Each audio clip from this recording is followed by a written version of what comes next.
السلام علیکم ورحمۃ اللہ وبرکاتہ۔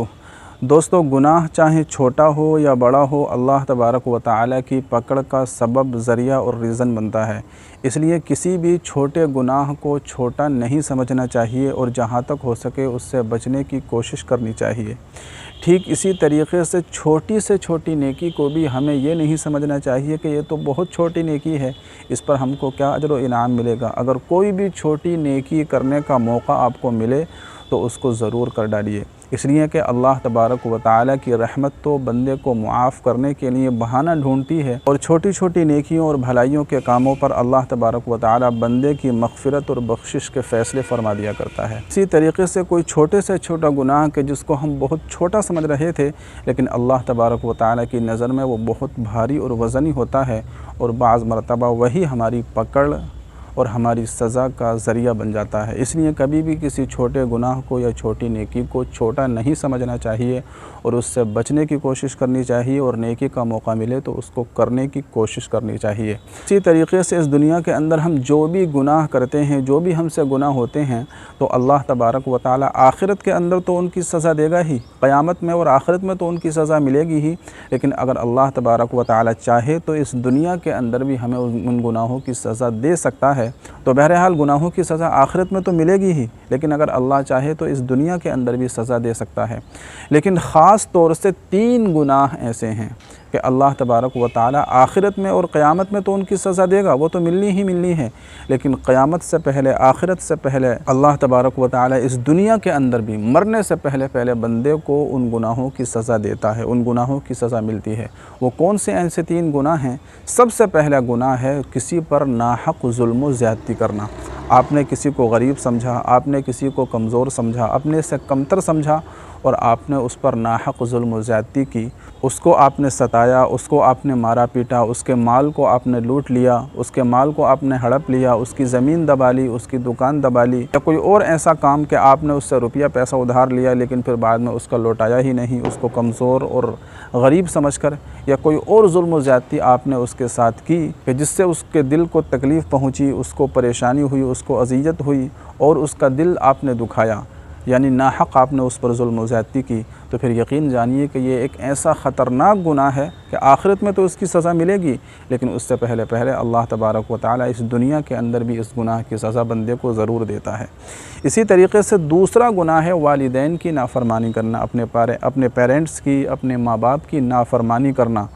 ان کو اذیتوں اور تکلیفوں میں مبتلا کرنا، ان کو ناراض کرنا، ان کو تکلیف دینا، اور کسی بھی طریقے سے ان کا دل دکھانا۔ اگر کوئی بندہ اپنے والدین کے ساتھ ایسا معاملہ کرتا ہے تو یہ بھی اتنا خطرناک گناہ ہے کہ اللہ تبارک و تعالیٰ آخرت سے پہلے اس دنیا کے اندر بھی اس گناہ کی سزا اس بندے کو ضرور دیتا ہے۔ اللہ تبارک و تعالیٰ نے والدین کے مقام اور مرتبے کو تو اتنا زیادہ بڑھا دیا ہے کہ قرآن کریم میں اللہ تبارک و تعالیٰ نے جہاں اپنی عبادت کا ذکر فرمایا ہے کہ میری عبادت کرو، تو اسی کے ساتھ بالکل اس کے بعد اللہ تبارک و تعالیٰ نے والدین کے ساتھ حسن سلوک، والدین کی اطاعت اور فرمانبرداری کا بھی حکم دیا ہے کہ جب میری عبادت سے فارغ ہو چکو تو اب دوسرا درجہ جو ہے تمہارے والدین کا، تمہارے پیرنٹس کا، تمہارے ماں باپ کا ہے۔ اس لیے اپنے ماں باپ کے، اپنے والدین کے کبھی بھی ان کے دل کو مت دکھانا، ان کو ستانا مت، ان کو پریشان نہ کرنا، اور ہمیشہ ان کے کہنے کو مانتے رہنا، ان کو راضی اور خوش رکھنا۔ اس لیے کہ اللہ کے نبی علیہ الصلاۃ والسلام کا ارشاد ہے کہ رضا الرب فی رضا الوالد و سخط الرب فی سخط الوالد، کہ اللہ تبارک و تعالیٰ کی خوشی والدین کی خوشی میں ہے، اور اللہ تبارک و تعالیٰ کی ناراضگی والدین کی ناراضگی میں ہے۔ یعنی اگر تمہارے والدین تم سے راضی اور خوش ہیں تو اللہ بھی راضی اور خوش ہے، اور اگر تمہارے والدین تم سے ناراض ہیں تو پھر یقین جانیے کہ تم نیکی کے کتنے بھی کام کر لو، عبادت کے کتنے بھی کام کر لو، اللہ تبارک و تعالیٰ تم سے راضی اور خوش ہو ہی نہیں سکتا۔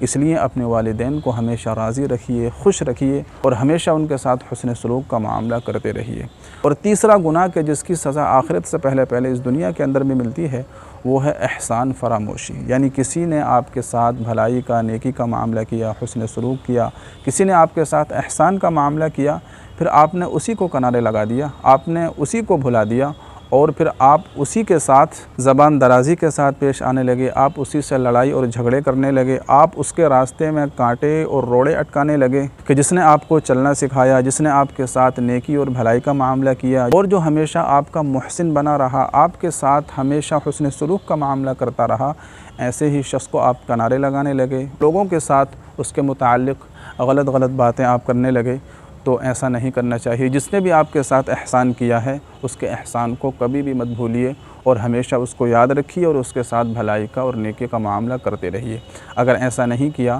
تو پھر یقین جانو کہ یہ بہت بڑا گناہ ہے، آخرت سے پہلے اس کی سزا دنیا کے اندر بھی ضرور ملتی ہے۔ اب ذرا غور کیجئے کہ اگر اس دنیا ہی کے اندر ہمارے ساتھ کسی نے احسان کا اور بھلائی کا معاملہ کیا اور ہم اسی کو بھول گئے تو اس کی سزا آخرت سے پہلے ہم کو دنیا میں بھی ملتی ہے۔ تو پھر ذرا غور کرو کہ اللہ تبارک و تعالیٰ کے جس نے ہمارے ساتھ کتنا بڑا احسان کا اور بھلائی کا معاملہ کیا۔ سب سے بڑا احسان تو اللہ تبارک و تعالیٰ کا یہی ہے کہ اس نے ہم کو انسان بنایا، مسلمان بنایا، اور پھر اسی کے ساتھ ساتھ اللہ تبارک و تعالیٰ نے دنیا بھر کی ہزاروں نعمتیں ہم کو عطا فرمائی ہیں اور ہم اسی کی ناشکری کرنے لگتے ہیں، ناقدری کرنے لگتے ہیں، اس کی نعمتوں کو ہم بھول جاتے ہیں اور نہ جانے ہماری زبان سے کیسے الفاظ نکلنے لگتے ہیں۔ تو ان تمام باتوں سے بچنا چاہیے، ہمیشہ اللہ تبارک و تعالیٰ کی نعمتوں کا شکریہ ادا کرتے رہنا چاہیے۔ اللہ تبارک و تعالیٰ قرآن مجید میں ارشاد فرماتا ہے لَإِن شَكَرْتُمْ لَأَزِيدَنَّكُمْ، اگر تم میری نعمتوں کا شکر ادا کرو گے تو میں تم کو اور مزید عطا فرماؤں گا۔ وَلَئِن كَفَرْتُمْ إِنَّ عَذَابِي لَشَدِيدٌ، اور اگر تم میری نعمتوں کا انکار کرنے لگو گے، ناشکری کرنے لگو گے تو پھر یقین جانو کہ میری پکڑ بھی بہت سخت ہے۔ اس لیے ہمیشہ اللہ تبارک و تعالیٰ کی نعمتوں کا شکر ادا کرنا چاہیے اور ناشکری سے ہمیشہ ہم کو بچنا چاہیے۔ تو بہرحال یہ 3 گناہ تھے کہ جن کی سزا آخرت سے پہلے ہم کو اس دنیا کے اندر بھی ضرور ملتی ہے۔ نمبر 1 کسی پر ناحق ظلم و زیادتی کرنا، نمبر 2 اپنے والدین کی، پیرنٹس کی اور اپنے ماں باپ کی نافرمانی کرنا، اور نمبر 3 احسان فراموشی، یعنی جس نے آپ کے ساتھ نیکی اور بھلائی کا معاملہ کیا ہے اس کو بھلا دینا۔ تو یہ 3 بڑے گناہ ہیں کہ آخرت سے پہلے دنیا کے اندر بھی اس کی سزا ضرور ملتی ہے۔ تو ان تینوں گناہوں سے اپنے آپ کو محفوظ رکھیے، اپنی حفاظت کیجیے، ان تینوں گناہوں سے بچنے کی کوشش کرتے رہیے۔ اور بھی جتنے گناہ ہیں سب سے بچنے کی کوشش کیجیے، لیکن اس کے ساتھ ساتھ ان 3 گناہ سے خاص طور سے اپنے آپ کو بچاتے رہیے۔ اللہ تبارک و تعالی ہم سب کو ان گناہوں سے بچنے کی توفیق عطا فرمائے۔ اس ویڈیو کو لائک اور اپنے دوستوں کے ساتھ شیئر ضرور کیجیے۔ السلام علیکم ورحمۃ اللہ وبرکاتہ۔